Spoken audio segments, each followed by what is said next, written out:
কুল ইয়াতাওয়াফাকুম মালাকুল মাউতিল্লাযী উক্কিলা বিকুম সুম্মা ইলা রাব্বিকুম তুরজাউন। এই আয়াতের মধ্যে আল্লাহ রাব্বুল আলামিন বলেন, তোমাদেরকে মৃত্যু দেব, তোমাদেরকে মৃত্যু দেবে মৃত্যুর ফেরেশতা। তাহলে মৃত্যু দান করার জন্য আল্লাহর পক্ষ থেকে এমন কিছু ফেরেশতা নিযুক্ত করে রেখে দিয়েছেন যে তারা আল্লাহর হুকুম মানার জন্য সর্ব অবস্থায় 24 ঘন্টায় আল্লাহর খেদমতে নিয়োজিত আছে। যেমন এমন কিছু ফেরেশতা আছে যে সিজদারত অবস্থায় আছে, মাথা ঝুঁকিয়ে যে সিজদাতে আছে, কিয়ামতের আগ মুহূর্ত পর্যন্ত সে সিজদার মধ্যেই থাকবে।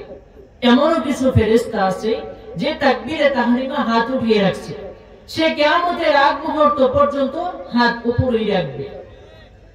আল্লাহ রাব্বুল আলামিনের হুকুম মানে না এমন কোন জাতি দুনিয়ার বুকে নাই।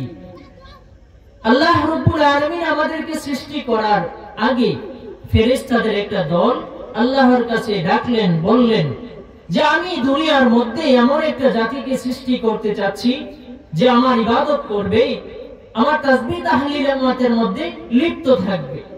তো ফেরেশতাদের যারা ছিল তারা বলল যে আল্লাহ, আপনি কি এমন জাতিকে সৃষ্টি করতে চাচ্ছেন যারা দুনিয়ার মধ্যে বিশৃঙ্খলা সৃষ্টি করবে, কাটাকাটি মারামারি করবে, এমন জাতিকে আপনি সৃষ্টি করবেন? তখন আল্লাহ রাব্বুল আলামিন বললেন, আমি যা জানি তোমরা তা জানো না। আল্লাহ যা জানে বান্দা কখনো জানে না। আল্লাহ কখন কি করবেন, কখন কার মৃত্যু দিবেন কেউ জানে না। জানে